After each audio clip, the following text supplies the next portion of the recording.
After leaving what had been a busy but great weekend at the Bushcraft show, it was time Ellie and I travelled up towards Scotland, and having 2 days spare before the trip, we made a beeline for a place called Sedbergh, and it acted as a break up to the trip.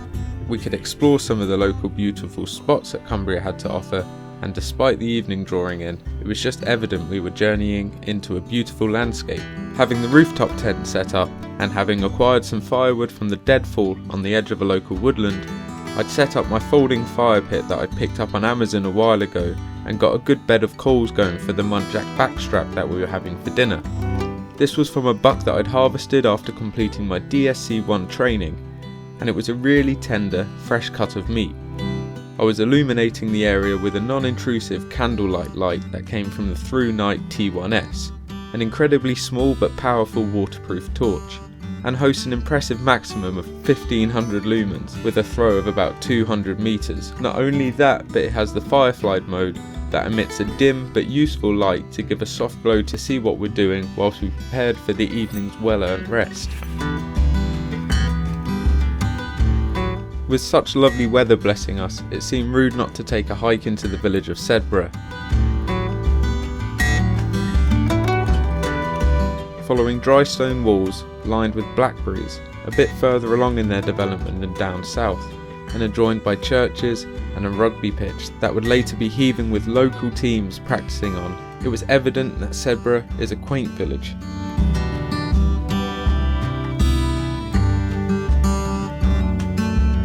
And it even hosted a traditional style petrol station, still in use. It's so great to see local places keep a hold of things that needn't change for the sake of modernisation.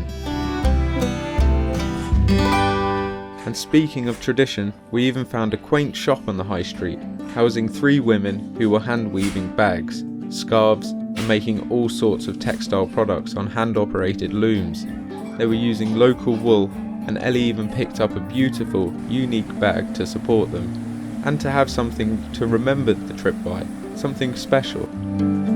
So after finding some local beers and wine to take on the trip with us, we soaked in the local area and enjoyed the river before striking camp and hitting the road again.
This time we were heading a shorter distance to Penrith, still located in Cumbria, but a short distance from Scotland. My mum had booked us an Airbnb to break up the week's camping and give us a base to repack, wash and rest. Situated right in the countryside, it was a good retreat and served us well as an escape from the incoming rain that was due to break the hot weather we'd been having lately.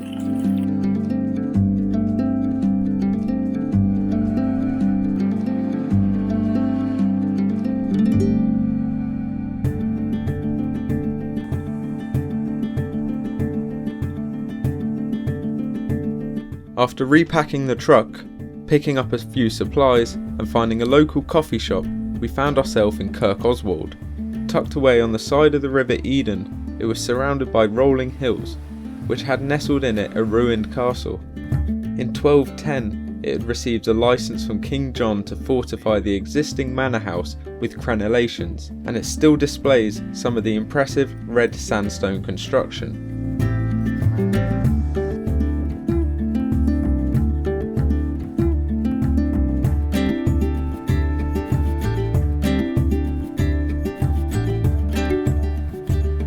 We had a short break at the river, skimming stones, and had some lunch.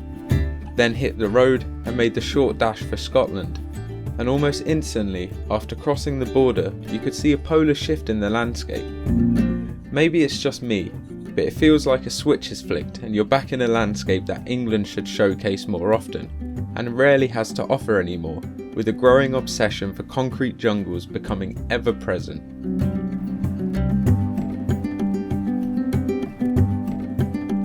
Stopping at a lay-by for a break, we discovered a wide array of wild foods, plants and insect life, including wild raspberries which we harvested for a snack, but also Himalayan balsam, the seed of which can be used substituting as nuts in baked goods for those with nut allergies.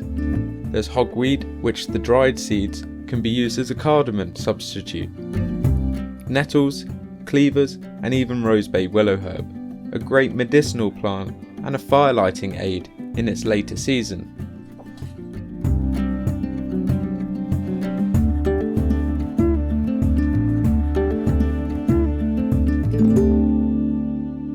After detouring to drive the coastal road, we found ourselves stumbling upon historic sites like Cardoness Castle, a 15th century tower house just southwest of Gatehouse of Fleet.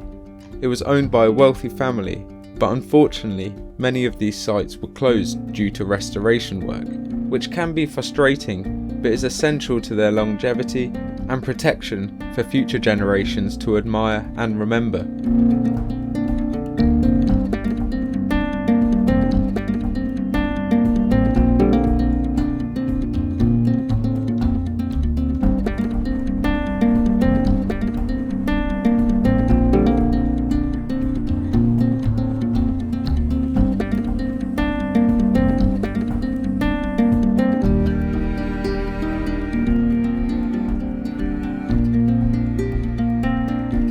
Not far from Glenluce was Cairnholy, the lonely resting place of a mythical Scottish king Glenluce.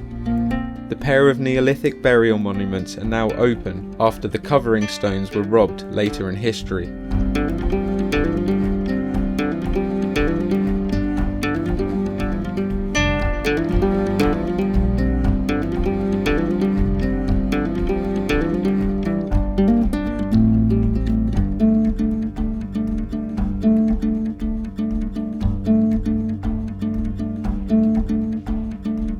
Places like this always bring with them a deep ancestral connection, a spiritual link with the past. To think that all those years ago people moved such a huge amount of stone carefully to memorialise their culture forever in the landscape is astounding to me.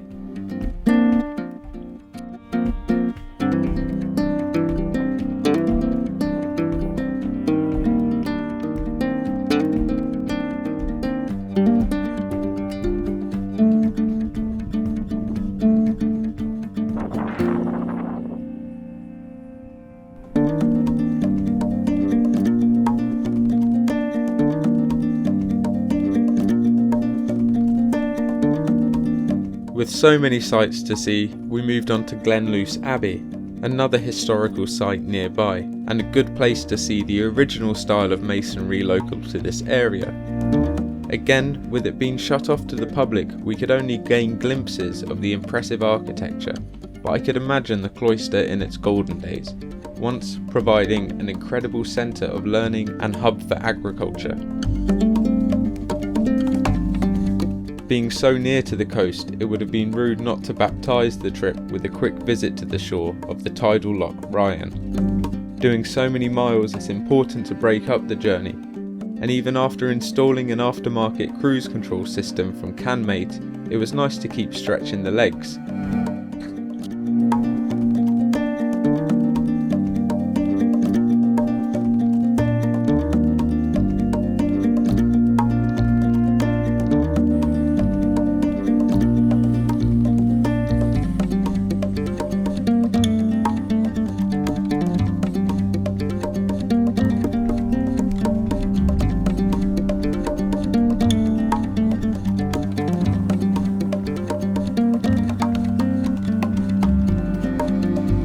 So when Elsa Craig came into view, it was almost like a glimpse of home that I hadn't remembered before.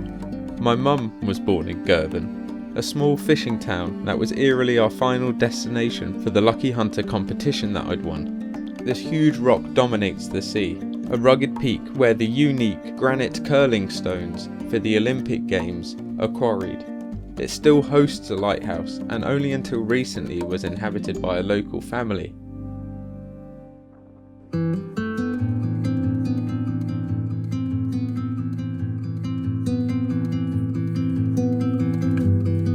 Upon reaching Girvan, after only having been as a young child, it was nostalgic, seeing where my mother grew up and grandparents alike thrived and lived was quite the emotional journey, and I felt like I was somewhere I was connected to. And only a mile or two away from the centre of the village was Loop, the beautifully kept B&B run by Chris and Anne Dalton of South Ayrshire Stalking, the place Ellie and I would be staying for the next 4 days. Funnily enough, Chris was the course instructor for my DSC1 that I'd completed and passed earlier this year, and it made it even more of a special trip to me. The opportunity to stalk with such a highly regarded outfit in such a beautiful landscape was something that I could only have dreamed of before.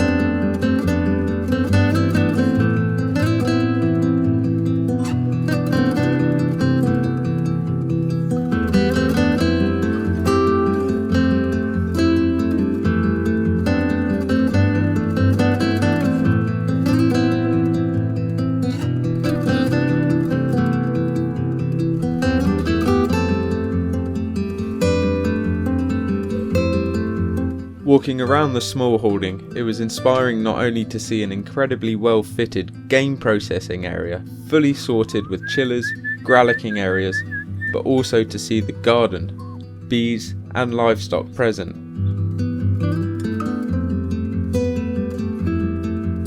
Including 2 donkeys who grew fond of our offerings of longer grass that was just out of reach behind the surrounding fences.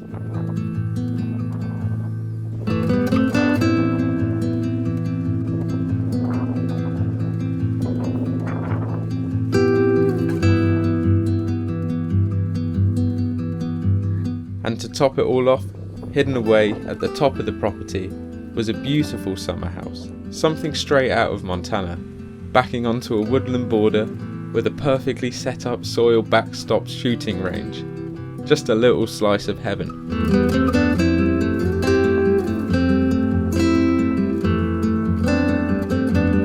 And I had the Lucky Hunter to thank for all of this experience. In all, I'd won 4 roe deer stalks with Chris's outfit, including 2 medal bucks to be harvested, 3 nights in a bed and breakfast, the butchered meat and relevant head mounts, plus £200 cash, an incredible prize and opportunity for the £9.99 ticket cost that I paid on the online raffle. When Ashley had given me a call, I couldn't actually believe that I'd won. I really do implore you all to take a look at their competitions and give them a go if you can. With the night drawing in and a 3:30 AM start, it was time to relax, get the kit in order, mainly the Salognac shooting apparel that I picked up in Decathlon, and it served me well. Ellie was to be in the same, having agreed to film the stalks, something I can't thank her enough for, given the opportunity to share this with you, the viewers, an amazing journey about to unfold.